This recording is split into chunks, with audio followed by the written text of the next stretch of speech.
Well, as you guys know, there is chaos in the market, but out of that, we are seeing some incredible deals on stocks, including one that Wall Street says is epically low. But can that actually be true? Well, let's talk about all that today. Actually, we're going to talk about multiple stocks today because Wall Street's identified multiple stocks, but one was epically low. But I'll give you guys my take on all the stocks that we're going to talk about today. Just make sure you like the video if you like getting the truth without the hype, because that's exactly what you're going to get today, guys. All right. Well, I know earnings season is in full swing right now. Obviously, depending upon your company, there's definitely some ups, some downs right now with earnings. It's going to be a very, very interesting earnings season. But we already have Wall Street calling out some stocks as epically low. So let's find out if they're epically low or not. But just before that, if you are serious about getting your investing right and taking advantage of this massive opportunity that we have right now, and you're serious about it and you want to work directly with me, make sure you take advantage of the earnings flash sale that's going on right now. It's the pinned comment down there. I'll give you guys all the details at the end, but it's the pinned comment for anybody interested. All right, so let's jump into the video and see what they have to say. Let's get some insight on news that's shaping the broad market action. For that, I want to welcome in Jeffrey Small, president of Arbor Financial. Jeffrey, thank you so much for joining us today. We've seen some decrease in volatility this week, especially if you put that in the context of the historic moves that we saw last week. How do you make sense of all of this right now? It's absolute chaos, but I'm not buying into the fact that this is financial Armageddon. I think the tariffs are transitory. And the current market valuation is really about 12% below as a discount to fair value. I think it's time to start buying and accumulating slowly, but it's definitely time to start entering back into the market. Okay, so it seems like that is what's happening, for instance, today. I know that's definitely what's been happening in our group there. People have been buying like crazy. I've been buying like crazy. Just people simply executing their plans who were prepared and ready to go. And yeah, I mean, it gets down to that whole, what are you going to time? How are you going to time it? All these indicators telling you when to buy, when to do this, and when to do that. It's all silliness, guys. Ignore all that sort of stuff. You simply execute to your plan. That is the best way to do it. Just simply DCA. You're getting a great chance to DCA into great stocks right now at great prices. And if they continue to get great, awesome. You continue to DCA in there. If you don't, hey, guess what? It's still a DCA, so you're still buying, right? Obviously, I use a modified DCA, so I don't buy as much or at all whenever stocks run really, really hot. That's why I wasn't touching, Tesla at 480 or, any of the other craziness that was going on, Palantir at 125 or anything else of that nature. So that kind of kept me from buying there. But on the flip side, now we're starting to see discounts on a lot of stocks, and I am simply executing on those shares and just simply gobbling up batches of shares every time they want to give it to me. No problem at all. Yesterday, we saw some, kind of back and forth indecision. Ultimately, we finished higher. We have more nibbling today. What sectors, especially if you take the view that the tariffs will be transitory, what sectors do you see opportunities? Well, I see a big opportunity in the Magnificent Seven, maybe the Magnificent Eight, where those stocks have all fallen much greater than 20% from their peaks this year. Notice he didn't pick a sector. He just went straight to stocks. I kind of like that, actually. I don't care about sectors. Even within sectors, there are always companies that are the exception to the rule or that will perform magnificently. And then other companies that are suffering that may look like they're a deal, quote unquote, but they're really not. They're just crappy companies. So I don't believe in buying sectors. I believe in buying great businesses in sectors that I understand. In terms of trying to find the sector that's the hot sector right now, or the sector that's in the toilet, or whatever the case is. I don't know. That to me is all silly talk there. Just take a look at the Magnificent Seven, Magnificent Eight. Sure, they all tend to be tech heavy, but they are technically categorized in a lot of different sectors there. And who freaking cares, right? Doesn't matter. Great businesses at great prices is what you want to buy. I think those stocks are kind of washed out. They were the first ones to really start to turn around at this time. I think the tariffs having the recent reprieve of the 90-day suspension on tariffs made a big deal, especially in tech. And I don't think it should deter the buyers from here. I think we start to see accumulation in all of the Mag 7. They're trading at grotesquely below values that they weren't a month or two ago. And so I think it's a bargain, and it's time to start entering back in. And a lot of those stocks are at maybe not historic lows in regards to valuation, but cheaper than they've been since 2022 or 2020, or, in some cases in terms of valuation, you can go back longer than that, being the last time that they were at cheaper valuations like that. Again, we're in this weird mismatched market to where, Warren Buffett type stocks, old man style stocks are trading at PEs of 30s and 40s. And then you have, mega cap stocks with, or, Magnificent Seven stocks, that are trading at, PEs of 20, right in that range there. So which one's going to grow more, Coca-Cola or McDonald's or, Google or, take your pick, Amazon. I don't know. I know which ones I would choose. And it's just a matter of time until the market realizes that imbalance in pricing and corrects that to the correct, side. That's where always happens in the history of the stock market. It's one of the only can't miss indicators that I actually believe, because it's not an indicator. It's just simple evaluation. That's why we preach it so much on this channel, because it's what matters in the end, not all this other silliness. Okay, you have some on your list that you really like. I believe you like Meta, Google, Amazon. What are your views on those? Well, I think Meta just recently had its best quarter in history. I don't expect them to have a significant decrease in earnings going forward. I see the long-term picture of at least 20% earnings from their AI investments as a growth rate. That's definitely when you want to buy at a discount today. It's trading at 21 times earnings. I mean, it's epically low. There you go. Epically low Meta. I like it. I like the value. You guys know I love Meta. Epically low to me was when it was at $80. That was epically low, single digit, multiples. That's epically low in my mind. However, man, it's definitely getting close to my price target once again, which is something I didn't think I was going to see. And hey, maybe we're getting ready to see it. Like you said, they just posted their best quarter, but yet it's trading, several $100s cheaper than it was just a few months ago. It shows you how crazy Wall Street gets and why you have to ignore the noise, look at those fundamentals underneath, and then see where it's at from a valuation. Basically fundamentals are still strong, obviously the strongest they've ever been with Meta, but yet the valuation is, trading in that cheaper side of the range there for Meta.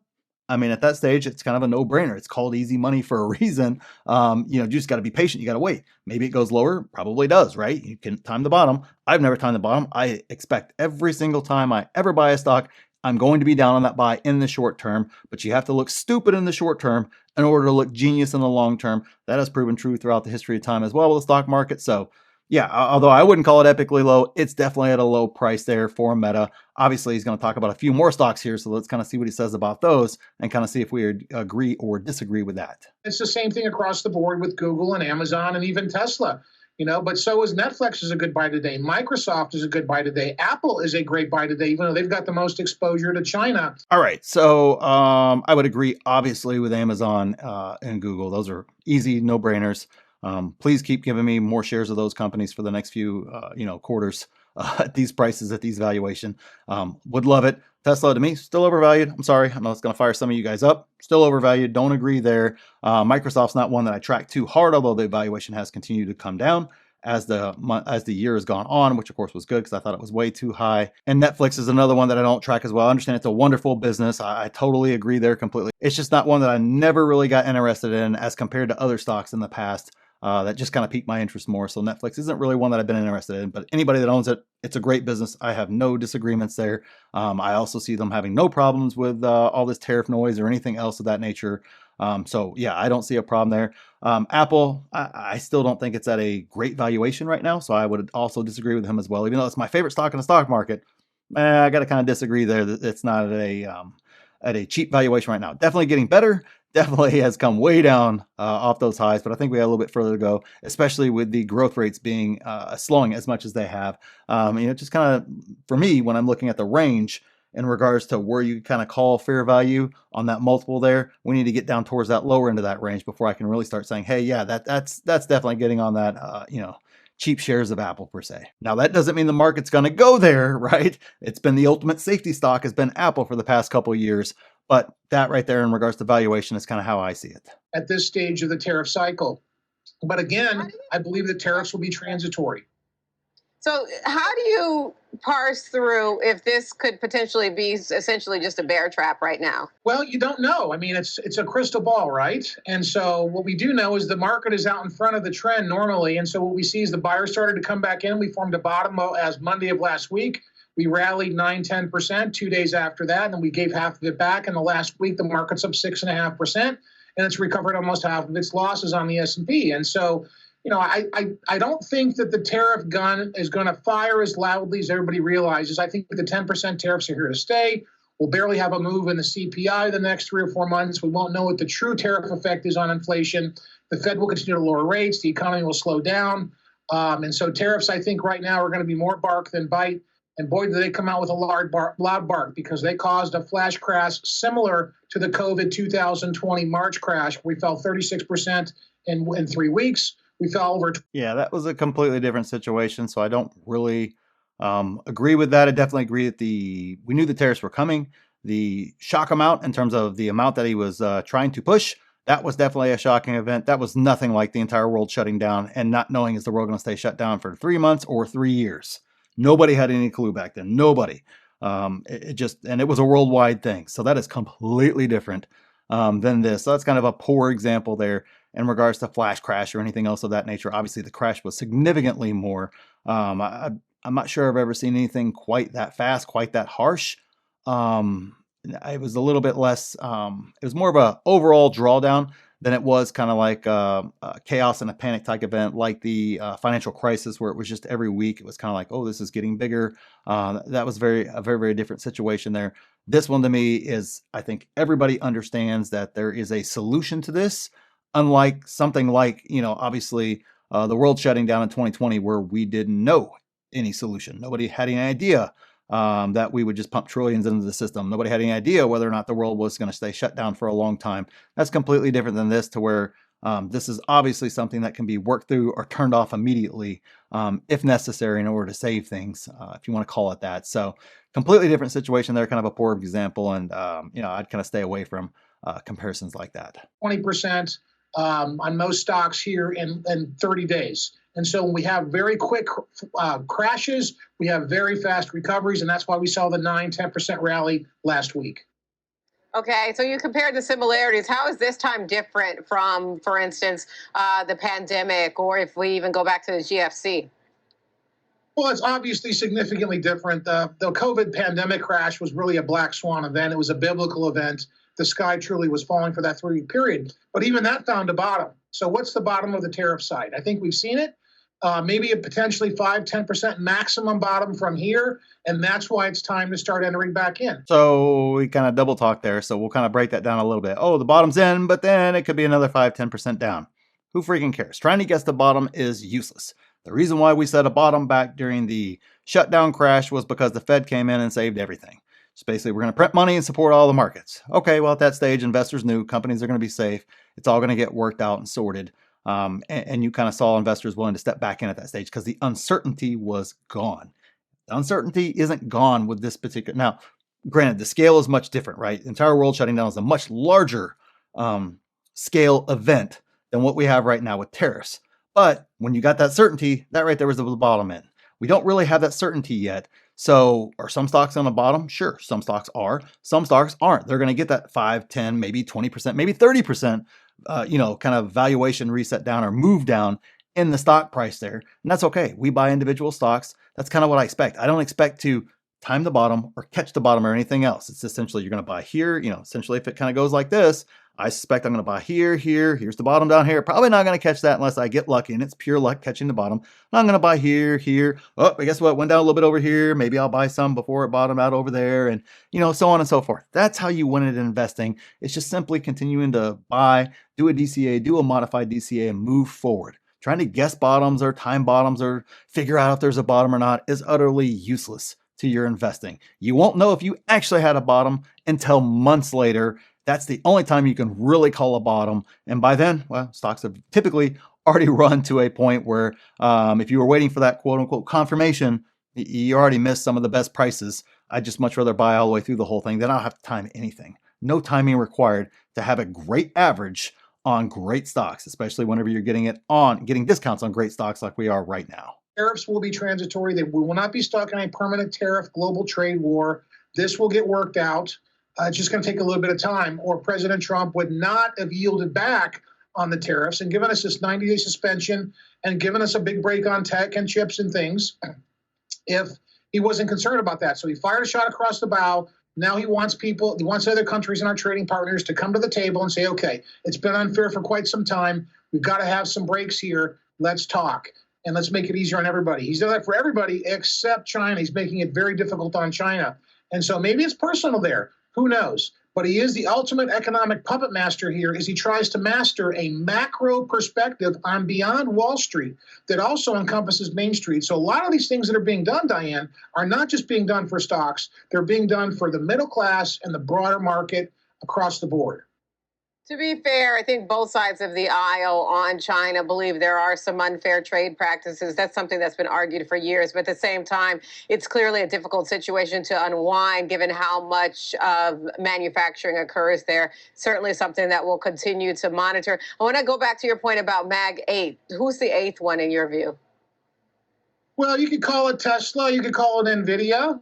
They weren't part of the original Magnificent Seven. Jeffrey, I think both of them. Jeffrey, they were part of the original Mag 7. So if we're got Netflix, yeah, so it's Amazon, Netflix Google. was not that. So you're thinking Netflix, okay? That's right. I'm thinking Netflix. So I get them all confused occasionally. Sorry about that. But anyway, I know. So no, It's okay. Go ahead.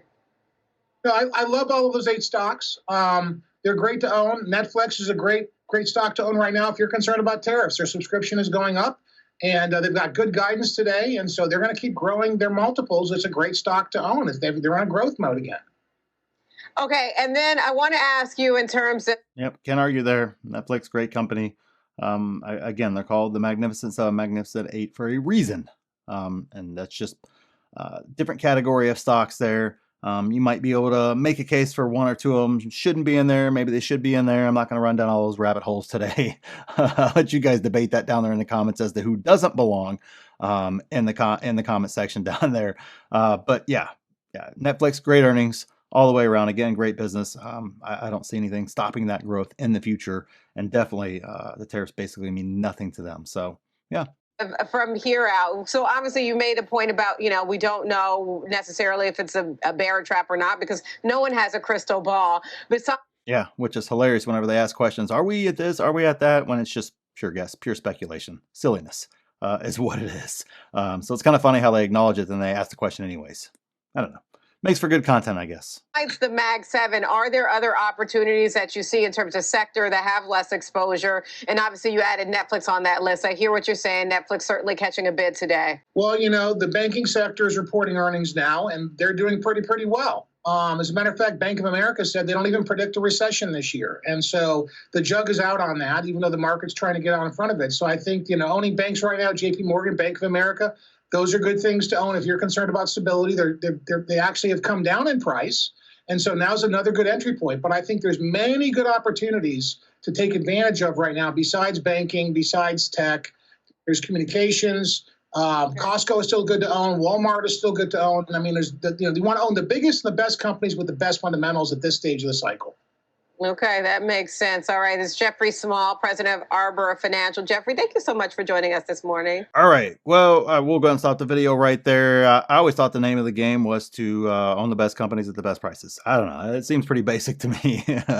I'm not real sure where a lot of these sort of things are going.